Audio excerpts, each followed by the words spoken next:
மாமா கிட்ட போ. போறியா? போ மாமா. சரி போ மாமா கிட்ட போ.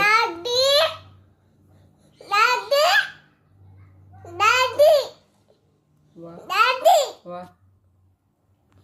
சரி மாமா இருக்கா, போ மாமா கிட்ட போ.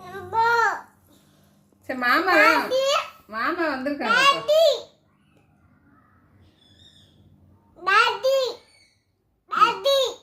மாமா மேல உட்கார வச்சாங்க.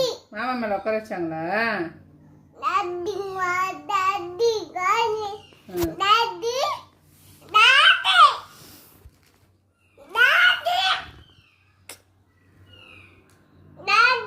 ஏய் டாடி வாடாங்க, பிள்ளைய கூட்டி போடா.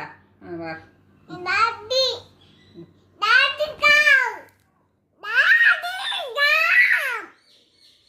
சரி மாமா அது இது பேர் என்ன? கலீல் மாமா வந்திருக்காங்க.